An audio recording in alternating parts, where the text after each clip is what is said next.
Hi everybody, Dale Fredericks here. Today I want to talk about how I introduce a snaffle bit and a hackamore to our young colt. And I'm going to be riding him with both of them together for a long time, so I want him to get used to it in a way that he's not intimidated by either one of them.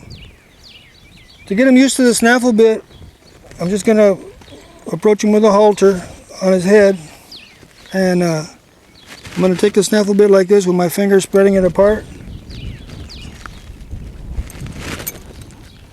And this way, if I can kind of hold it apart, and I can also put my thumb in the corner of his mouth if he doesn't want to take it readily. And I'm going to be careful about his ears. I'm going to try to be as kind as I can. Try not to wad his ears up, so his first experiences are good. And I just do this when I'm brushing him or saddling him or whatever, just to have him get used to it being in his mouth. I don't ever turn him loose in a pen or anything where I can't see him.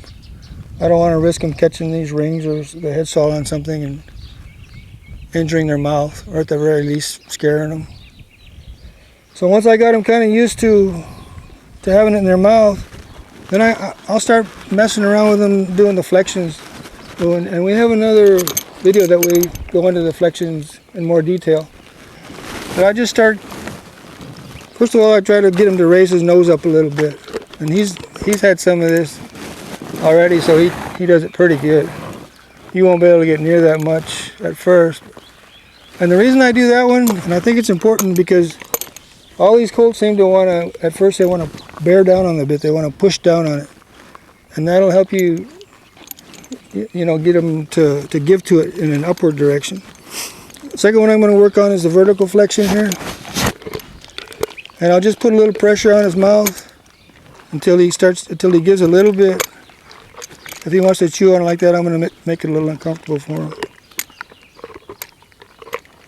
He gave it a little bit right there, so I'm going to give it to him. We'll do it again. I'm going to try to get his mind off chewing it. So I just work the bit back and forth a little bit. That's pretty good right there. And don't try to get that much at first. Just get a little bit and give it to them. Release the tension on your bit rings. So once I get the vertical flexion, then I'm going to go ahead and work on a lateral one. And I'm going to do the same thing. I'm just going to apply a little pressure, give and take, till I'm able to get more and more flexion to the side like this. And again, I'm trying to get them to bend mainly up here in the pole area instead of way back here at the withers. So I'm going to do it on both sides. And do it over here on the left-hand side now. And I don't do this over and over. I just do it maybe once or twice every time I work him, so he doesn't get too bored with it. You can see he still kind of plays around with it a lot. And over time, I'm going to get a little more insistent about him being less playful with it. The same thing when you take the snaffle off.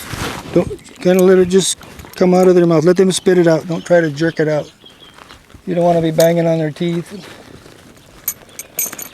and causing them to maybe get head shy whenever you try to bridle them.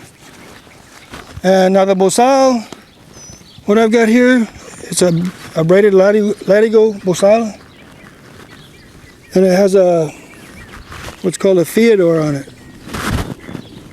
Let me get it over his ears and I'll show you what I'm talking about. This throat latch type thing is called a Theodore. And what this does, it kind of acts like a halter. It'll keep the hackamore from coming off the front of their nose. Like if they happen to pull back or something, you can see it acts a lot like a halter. I have this bozal real loose, so I don't want to be confining them. I don't want them to be getting claustrophobic about it or anything. And like I said, it's made out of latigo. This one I covered with a piece of latigo. I sewed it around the bars here, the side pieces, so it's be pretty hard to rough one's jaw up with it. And you can do the same thing that you did with a snaffle. You can teach them to give to the hackamore too. You just kind of play with it. You see there how he already has an idea what I'm wanting. he's a little bit fresh, so he's kind of overdoing things. But anyway, just do the same things you were doing with a snaffle bit, and it's not going to take as much acclimating with a Hackamore, because it's basically all of his life he's been responding to nose pressure. So he should get used to it a little quicker than it's not going to be as strange to him as the snaffle bit. Okay? And once I got that, I'm going to put my snaffle bit over top of the bosal. And I'm keep in mind that I want this horse to have his head in a normal, reasonable, fairly level position, and I want him eventually to be facing around to me like this. So I keep that in mind when I'm working with him. I'm not going to demand it at first, but I'm going to keep encouraging it till it just becomes second nature to him. So I'm putting this snaffle bit on over top of the Hackamore.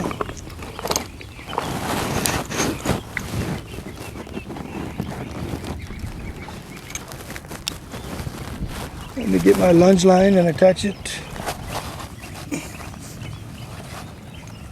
I'm going to attach my lunge line right down here in the loops.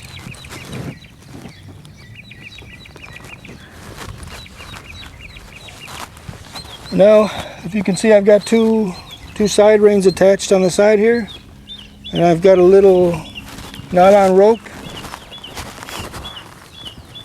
that I've made into an overcheck.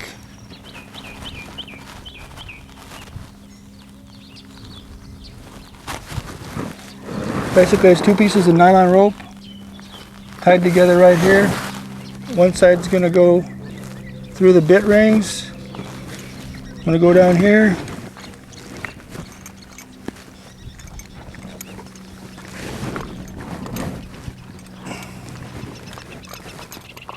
Tie it in place on both sides.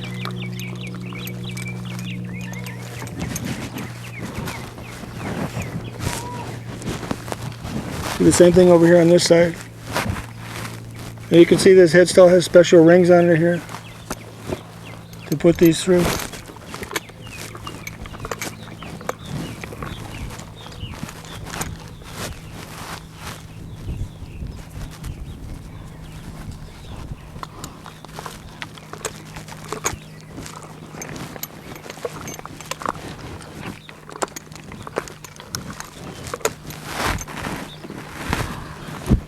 Now I'm going to take the other end, and I'm just going to put some half hitches around my saddle horn, and I'm going to leave everything real loose.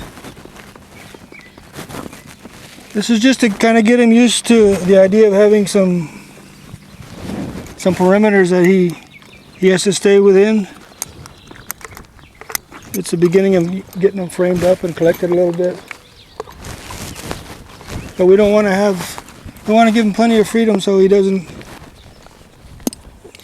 get concerned about it at first. And in the other video that we have about lunging a horse with a bitting rig or with side reins and an overcheck, I fastened my lunge line to the bit ring. But we don't want to do that on a green horse for sure.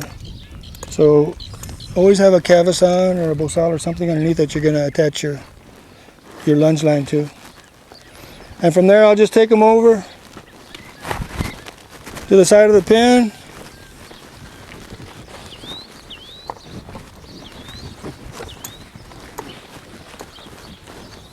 And we won't go into a lot of detail here. We're just going to lunge him.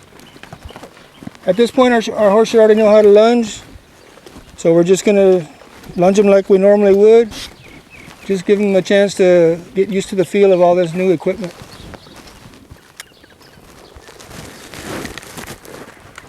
And you can go walk, trot, canter, back to a trot, back to a walk, stop. Whoop.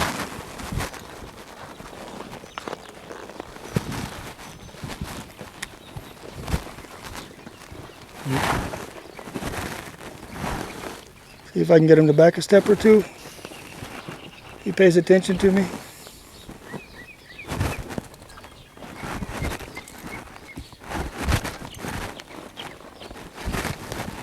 Alright, good. And you don't ever want to get your horse, like he right there, he's flexing actually more than I would like. You don't ever want to get him back behind the vertical. I know you see a lot of horse show classes where they are, but I was taught, there he's got, this is something that can happen. He was chewing on the side rein, he got himself in a little bit of a bind.